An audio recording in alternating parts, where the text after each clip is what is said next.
On the one hand, we've got people saying we're shilling for Blizzard and I'm overly enthusiastic. And on the other hand, including in my own team, we've got people who are not particularly happy with the war within. So today, as the honeymoon draws to a close, the raids are here, endgame is upon us, and the race is about to begin. And it's time to assess the beginnings, the launch of this World Soul saga. You heard it right. One of my team has already quit the war within. Yet, regardless of your opinion, the objective reviews are in is that World of Warcraft The War Within is doing very well with a 90% on Metacritic, 80 with the critics, all that kind of stuff is going on. And interestingly enough, more people are coming around to what they're trying to do here. However, I do want to address our last video because I was very, very positive, in which case people were like, oh, you're shilling for Blizzard. Absolutely not. My relationship with Blizzard, I want to make a little statement on this.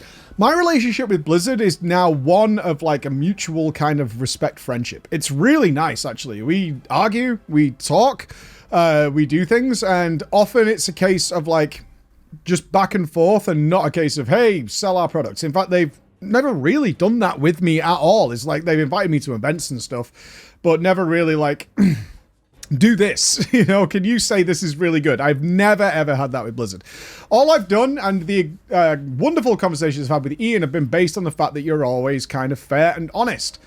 And if it's good, I'm going to say it's good. And when it's bad, I'm going to say it's bad. That's like the nature of it. As much as it upsets some people on the internet, it's like you either fully support it or you don't. Like, that's nonsense. And here we have with some conflicting views, despite my enjoyment of the war within. But I do want to be, again, clear on something else. I am not all in on WoW. I'm never doing that again. I have way more fun and interest and engagement with my audience now doing variety stuff than I did with all of World of Warcraft. I do partially miss it. It was so easy to know what to wake up and make content on and what my thoughts were going to be, looking at every patch note and doing all that kind of stuff. But the likelihood is I'm going to the Race to World first. I'll be leaving on Sunday for that. Hopefully we will see Echo grab that title again. I will be casting for Echo this time, so of course I want to be there for the big victory. That is a big joy of mine. And on the other side, once I've done Heroic, which are my personal goals, I'm no time in my real life with my children and my family to jump into Mythic Raiding again, is that I will leave World of Warcraft until the next major content patch, which looks to be the anniversary event, which looks fantastic. Come back, check that out, and then move on to other things, especially with like Path of Exile 2's coming out. There's all games on the forefront that I just cannot wait to play, so take that for what you will. I just want to make sure we're all clear and on the same grounds. All right, let's start with the pros and cons. We're going to do a bit of both all the way through. Let's start with combat. So for me, and combat and content, let's say that. For me, the early access is just overall just really, really bad. That I'm seeing very little benefit. Like, if I was to try and squidge a bit of benefit out of it, it did divide the players enough that both launches were pretty smooth. WoW expansion launches for general haven't been that bad for a long time, since WoD, which was really awful. Like, usually there's a few hours which are terrible, and then it kind of resolves itself within a day or so after the Zerg has gone in. I still think a far better option is to do what a lot of other games do, is if you pre-order, you get early access, and that counts for everybody instead of some sort of premium going on top. That still will divide the player base. There are always going to be those people who are going to wait to see if it's any good. Then they're going to join later, or they're going to pick it up closer to the time, whatever it might be. And those who are like, I'm definitely going to play this, I'm going to pre-order it, and divide the player base that way. And therefore, we don't have this nonsense that we had with early access, people feeling like they're behind. I got sent so many threads of people saying, well, oh, we're just behind for all of Season 1, which is nonsense if you've played it. And then, but the feeling is there. And then, of course, we had the scaling nerfs come in, which made people feel, rightfully, that early access, if they wanted to turbo Zerg alts, just had a way easier time, which they did. That is the nature of the beast. However, on that side of things, coming back to the combat, I, for one, didn't really care about this. I have always known that World of Warcraft's open world content is designed for anybody who's ever picked up a mouse. That's it. Objectively, World of Warcraft is one of the easiest games to play the most forgiving that's out there in the MMO world. Like, it's objectively true that Final Fantasy XIV is way harder. Way harder. Anybody who's done some of the trials that you do, even the solo stuff while doing the recent Dawn Trail campaign, some of them are really tough. In particular, fighting Daddy, without spoilers, has massive amounts of mechanics, which is very easy to fail and mess around. And their dungeons are not as easy as they are in World of Warcraft. World of Warcraft has been known for a long time as one of the simplest games out there. In fact, we actually saw that recently with the event in the Ringing Deeps, nerfed, despite the fact if you're a relatively seasoned or decent player, it was ridiculously easy for the beginning, but it got nerfed again. An interesting approach by Blizzard, which I kind of want to do a video on, is trying to bring back the Proving Grounds for Mr. Pandaria, which so many people failed that they had to get rid of that system because you couldn't do heroics unless you passed, and people just could not do it. And they've had to nerf that event because it was too much. And they're once again trying desperately to get people to understand their game mechanics. Blocking things, interrupting, stuns, moving away from explosions. All those things are present in there. And if you can do that stuff, it's like, this is really stupidly easy. And if you don't, you die. So they've nerfed that to go along with it.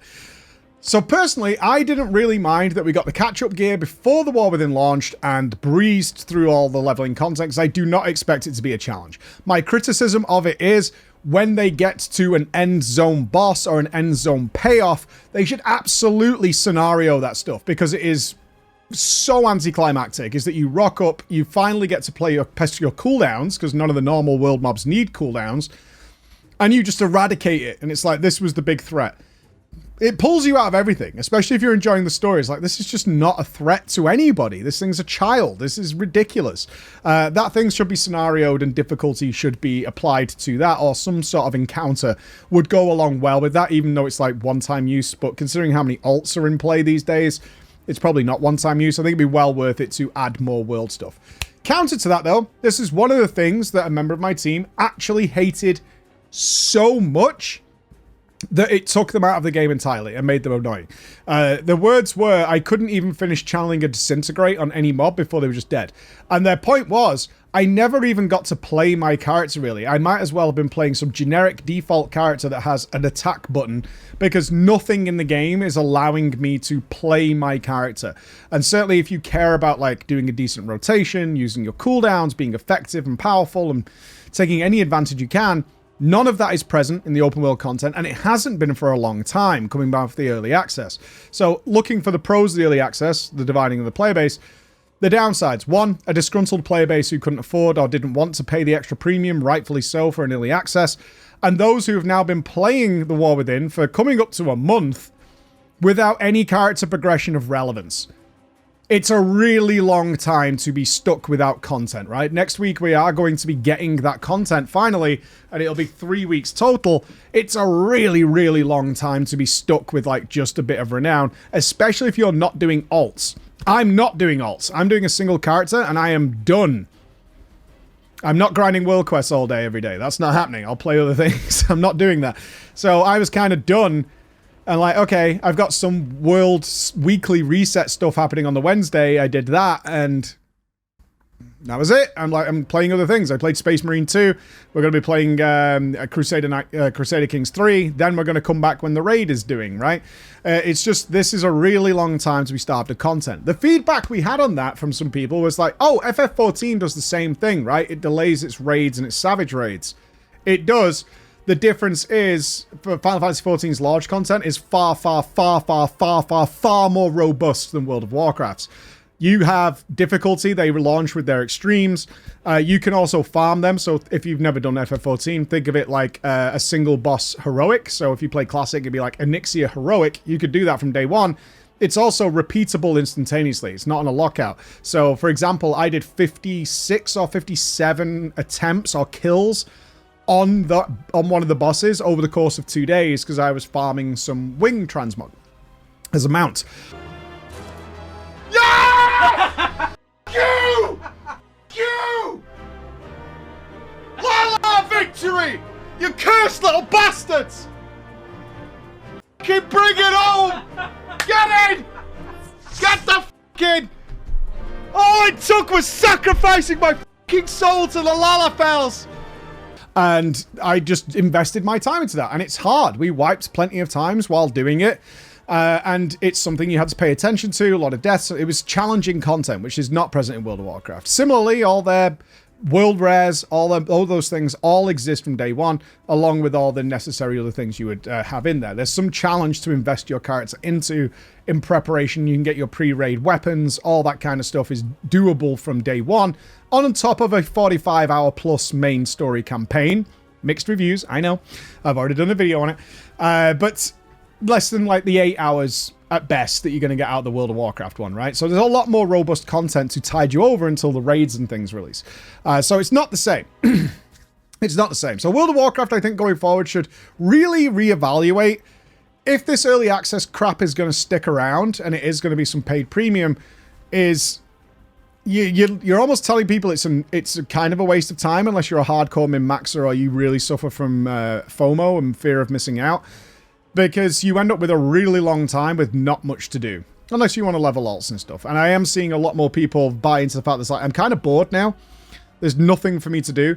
So I'm just not going to play the game. That's not the feeling you want in an MMO. Like, you don't want that to happen. So that's something they could work on. And also the in-game combat needs some level of difficulty somewhere, some challenge. Even if it's optional, I do like games that like provide you a challenge and then say, do you want to turn this down? Yeah, that's fine. If I'm finding this too hard, yeah, I don't mind turning it down. I know some people get like aggrieved at that idea, but it's fine to turn it down just to create a bit more of a substantial player experience. I think that would be fine as well. So I do understand where they're coming from in the combat. Let's move to the narrative things. One of the great joys I've seen over the last 7 days, pretty much, is more people, now they've leveled their main character, they've kind of done their gearing, they've been buggering about with the profession crafting orders, enchanted stuff, all that kind of stuff, and are now leveling more alts. It's taking a bit of time to drink in the story, and are like, okay, this is different. Now, internally, again, here with the team, the feedback we had from the person who's left the game is like, I don't see what you're seeing. I don't see it. So we sat down and had quite a long conversation about it, which may be worthy of a video for the TDP channel, something like that, where we talked about this. I said, what is your opinion? And they were, because they said, I don't see what you're seeing. And your last video was a bit overly positive for me, and it didn't feel accurate because I don't get what you're seeing there. And it was regarding, like, I don't really care about these characters. I'm not particularly interested. I'm not seeing the subtleties. It's just the same old with more cutscenes was generally the feedback. Is like, it's just like the same old stuff with the cutscenes. The villain's okay, but it's kind of just another villain, which I don't feel at all, right? We have this contrasting view. Now, what I'm about to talk about is like, there isn't a right way or a wrong way to do this, because World of Warcraft has taught us for 20 years pretty much to ignore its story. And I am as guilty as what we're about to talk about here than anyone else. I do not know, for instance, it came up recently and people got really annoyed. I don't know what happened in Legion, story-wise. I really have no idea. I'm not saying that for content. I'm not saying that to gain a reaction. It's just that it was not on my points of interest for the game when Legion was out. What I cared about in Legion was gaining my legendaries in the most efficient way possible. How much AP can I get? What is the most efficient route to that? How do I prepare for raids? I'm now in the raids. Okay, I need to do this, this, and this, and LFR, and I need to do all this to get my weekly caches. I need to do all... That was my 100% focus of the game. What was happening story-wise, I couldn't care less. And I can expand on that. I have no idea how Varian Rin died. I don't know. I seem to recall when we went through this with my stream chat, is like, didn't he fall off the boat or something? Something along that. And people were just face palming, like, is he trolling? I'm not trolling. I genuinely just didn't care. And I also had an add-on that if a cutscene played, it automatically like asked me to skip it and move on, because they would typically play it after we killed a boss, and I want to check the loot and see what we got and celebrate with the guys rather than tell everybody to be quiet so I can watch a cutscene. That was just how I played the game. And I'm not the only one, as I well know. So I told you guys in the last video, is like, I came in with a different approach because the Magni cutscene in the pre-event made me reevaluate things. Now, here is how I see it. You could disagree or agree. I don't mind. But this is what I'm doing and how this has allowed me to enjoy WoW a lot more. Is that I decided that I am mentally going to forget everything that's happened to every character in World of Warcraft ever, pretty much. Because I look at this similar to coming back to 14, which is known for its story, of the transition from A Realm Reborn, which is not particularly well loved story-wise, for a game that everyone bangs on about the story, A Realm Reborn, which is the first launch, you know, it was the remake of the game, but it's the first story you'll encounter, is long, it's drawn out, it's got a lot of filler, even though it's already been trimmed once. It's not well received. Why is that? They never thought they were getting an expansion. They're quite open about this. Like, there was a huge investment into A Realm Reborn to try and save what was already a floundering game. And then they would kind of like, we would like to make an expansion, but we have no idea. So a lot of the story threads and narrative in A Realm Reborn didn't really have an end point or somewhere that they might need to be in 6 years' time. Right? Then they did very well. It like saved the game, and then expansion was coming. And that's when they started taking it seriously. And you see these writers come in for Heaven's Ward. I'm sure even if you've never played it, you've heard or seen the meme about Heaven's Ward, is that it is a fantastically well-told story that is for a very mature audience with lots of subtleties and foreshadowing and really well-constructed and really well-paced. All those things. And it changed the direction forevermore for that game, and they went on to do really good things. I see that happening here. Now, of course, Dragonflight and Shadowlands and BFA are not the launch of the game like A Realm Reborn was. However, it was kind of under different team. We know they've replaced a lot of the writing team. It also had some atrocious, and again, I don't like crapping on people's work, but I'm going to be fair and honest, some atrocious writing that led partly to my disgust with the Shadowlands expansion in particular. It was nonsensical in so many places that I just could not enjoy this video game anymore. Along with its, obviously, systems and problems there. And I see, and my approach here is like, okay, I'm going to let this new team, this new direction, the return of Metzen, all these kind of things, I'm going to let them try. I'm going to let them try, because I'll always have a bias for World of Warcraft, of course. It set me off on my journey to be here in front of you today. So I'm going to let them try. But it is the last time that I'm going to let them try this. Not the last time I'm ever going to play WoW, but the last time I'm going to try and invest myself into the story, because I've always disliked the World of Warcraft story, but I'm going to give it a try. So I'm going to forget that Magni has harassed me about claiming Azerite and Champion and wounds popping up on my screen every 2 minutes. I'm going to forget that Khadgar keeps showing up, then disappearing, and Jaina does the same thing. They just keep appearing and disappearing. All these people we should absolutely be calling at all times when things hit the fan. That's what I'm going to be focused on. I'm going to forget all those things. The only things I need to know about, and I need to simplify it for my brain to accept where we're going, is that Anduin was very much abused in the Shadowlands, and he's suffering because of that. And that's kind of it. That's the only thing that's super, super relevant coming into the War Within, because the rest of them, they very quickly, and this looks very intentional to me, if they're going to be important going forward, they give you a revamp of who they are in a very quick way for the important notes. So this will be the Illyria questline where xal'atath is giving her illusions, but it reminds you of Illyria's past, her children, her marriage to Turellian, and the touching of the void and how that affected her and what it did, along with some beautifully done video vignettes that go along with it. Everybody else, they've changed quickly to try and erase their past almost. To not erase, but reset their characters. So we just had it with Khadgar. Full reset on Khadgar now. Even visually, Khadgar has now changed into somebody else. Magni, again, they've done the same thing. They have completely changed Magni, not only in the story, but visually to reset him to a new spot. They're changing them and getting rid of them, and we're going to see that with Anduin soon. If you played the main story up until now, you will know that Anduin is probably going to be back soonish, so we can forget everything that happened to him in the past. It just took a little longer because he was supposed to be suffering from all these things. And other than that, they're kind of resetting these characters so they can pave a road forward. That's how I looked at it. So when I was asking my teammate about this, it was like, I didn't get that at all. And I was like, what did you think of the Illyria cutscene that I just mentioned to you then? Couldn't remember it. I was like, you don't remember it? He's like, no, not really. And I was like trying to describe, it's like, you're in a room, there's all these memories, xal'atath's there's some mobs spawning, and she's making you do all these things. I don't remember it. And I was like, this really stood out to me, who came in, like, taking in the story. And I played him the clip. I found the clip of it. It's like, this room is like, oh. Yeah, I'll be honest with you. By then, I was in World of Warcraft mode, new expansion launch. I see mob, I kill, mob, kill, mob, kill, move on to next thing. Now, that's not wrong by any means, because that's how we've been taught, and I have played World of Warcraft in the last 20 years. And so that's the aspect you got. So not taking in maybe as much as I did to spot the subtleties and the fact that all this information is there. But his other point was very, very good that I fully agree with, is that World of Warcraft still suffers from this problem that I want them to address going forward. This is like threefold. One, Stop time gating the story. The actual finale point for him as to why he's decided to give up on the war within is this time gating of story on this weekly thing is awful. And I'm sure it's an antiquated remnant of keeping people subscribed.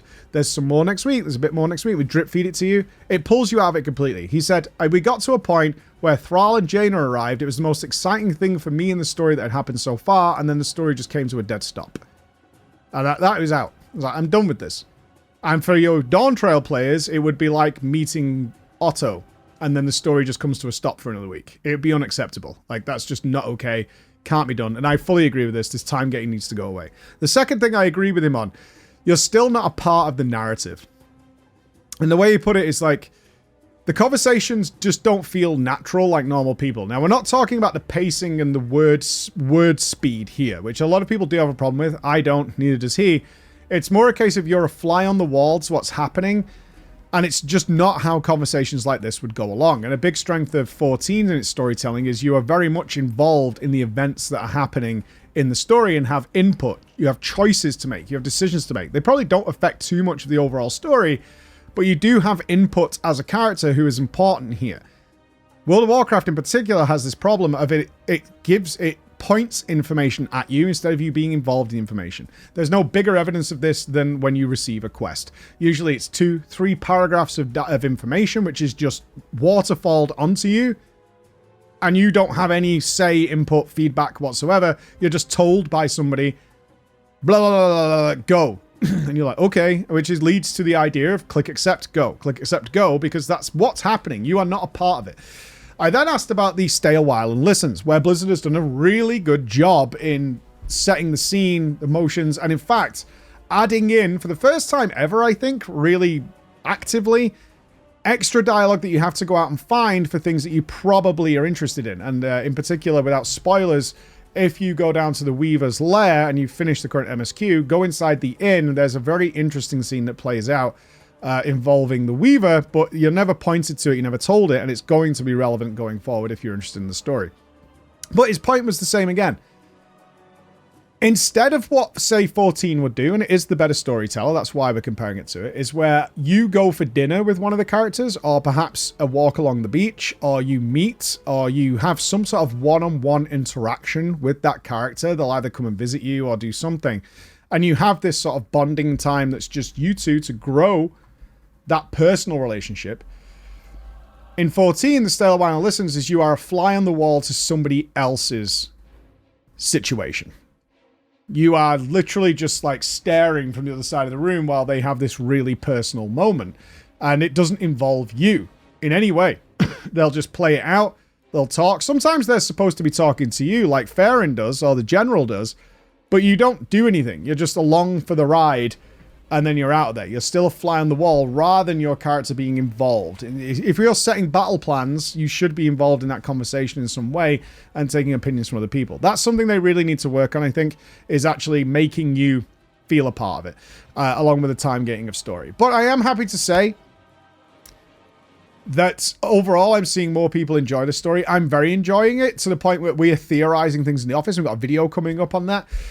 I'm very happy with the War Within so far. I'm very, very happy with it. I think it's deserving. I'm happy to see that it's doing well. The question that's come up, though, is when do you think this might spread? And this was asked to me by the person left. When do you think this might spread in terms of other people being into it? Probably next expansion, if Blizzard is consistent. I want to be fundamentally clear on something. If they burn me on this, right now I'm invested, and I'm enjoying it, and I've been looking for holes, guys. Oh my God, I am looking for them everywhere. I am still full cynicism on this thing, that they're going to screw it up at some point. They haven't done it yet, and I've been looking, and they've been working on ways of closing logical fallacies that happen all the time in the WoW stories. So far, I haven't found one, and in fact, they've turned up the maturity level, which we'll have for you in another video about the quest that you should check out, because, of course, it's an MMO. Not every quest is a narrative masterpiece. It's an MMO, dudes. That's not going to happen. I think when we say the story's really good, everyone thinks every quest is good. It's not what's happening. So we'll have that for you coming up. There's this opportunity now to keep the word of mouth flowing. It's like, actually, this is really good, and it's worth going back and checking. And it's been nice to see, even on MMO Champion, I've been browsing the subreddits and over on Wowhead and stuff, is more people like, actually, I'm changing my mind about this. I'm now giving it a chance to breathe. And that's what's good to see, because so far it is earned. Right now it is earned. But will it stay that way? An interesting look at what this launch has been, and every single criticism and pro seems legitimate from my eyes. Here's the clarity of the point. I am taking the World Soul Saga as a fresh start. New writers trying to mend some of the problems of the past, but for the most part, letting them go. But I do want to be absolutely eye-to-eye clear with you. If they burn me, if it happens again, there will be no second chances. We're not going in and giving this all fresh again and let's restart this choo-choo. That's not going to happen. So, maybe in the future there will be that, ooh, this is all bad and rubbish video. Or maybe by the time midnight rolls around, more people will give this story a little bit of a chance based on how it's gone so far.